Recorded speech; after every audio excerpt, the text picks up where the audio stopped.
सुनहि समुझि जन मुदित मना, मंजहि अति अनुराग लहहि चारि फल अछत तनु। साधु समाज प्रयाग सिया बर रामचंद्र शंकर जय माँ। जय जय सीताराम जय हरि। जो मनुष्य इस संत समाज रूपी तीर्थराज का प्रभाव प्रसन्न मन से सुनते और समझते हैं और फिर अत्यंत प्रेम पूर्वक इसमें गोते लगाते हैं, वे इस शरीर के रहते ही धर्म अर्थ काम मोक्ष चारों फल पा जाते हैं। मंजन फल पेखिया तत्काला, का कहोई पिक बकऊ मराला। सुनी अचरज करई जनि कोई, सतसंगति महिमा नहीं गोई। इस तीर्थार्थ में स्नान का फल तत्काल ऐसा देखने में आता है जैसे कि कौवे कोयल बन जाते हैं और बगुले हंस। यह सुनकर कोई आश्चर्य न करे, क्योंकि सत्संग की महिमा छिपी नहीं है। वाल्मीकि नारद घट जोने, निज निज मुख कहे निज होने।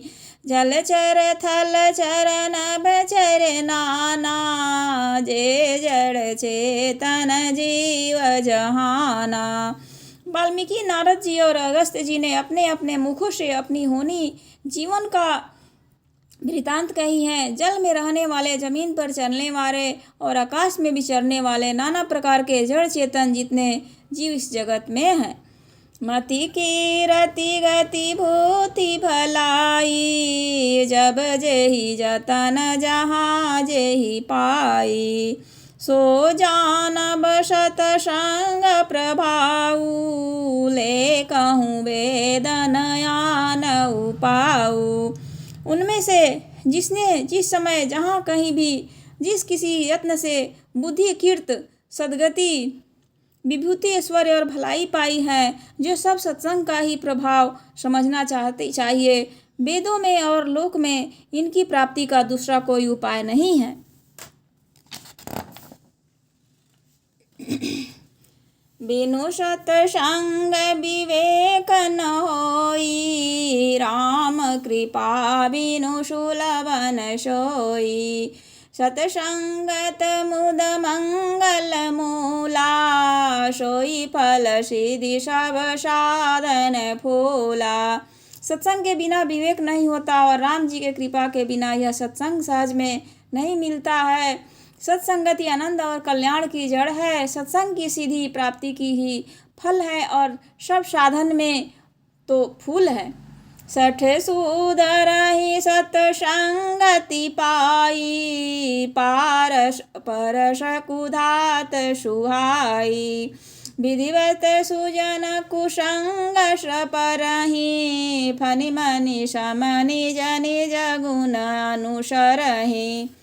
दुष्ट भी सत्संगी सत्संग गति पाकर सुधर जाते हैं। जैसे पारस के स्पर्श से लोहा सुहावना हो जाता है, सुंदर सोना बन जाता है। किंतु दैव योग्य से यदि कभी सज्जन कुसंगति में पड़ जाते हैं तो वे वहाँ भी सांप की मणि के समान अपने गुणों का ही अनुसरण करते हैं। अर्थात जिस प्रकार सांप का संसर्ग पाकर भी मणि उसके विष को ग्रहण नहीं करती तथा अपने सहज गुण प्रकाश को नहीं छोड़ती, उसी प्रकार साधु पुरुष दुष्टों के संग में रहकर भी दूसरों को प्रकाश ही देते हैं। दुष्टों का उन पर कोई प्रभाव नहीं पड़ता।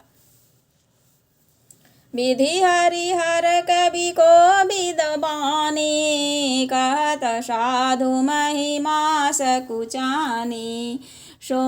सोमोशन कही जातन कैसे, शाक बनिक मनि गुण गण जैसे। ब्रह्मा विष्णु शिव कवि और पंडितों की वाणी तो भी संत महिमा का वर्णन करने में सुख जाती है। वह मुझसे किस प्रकार नहीं कही जाती, जैसे साग तरकारी बेचने वाले से मणियों के गुण समूह नहीं कहे जाते।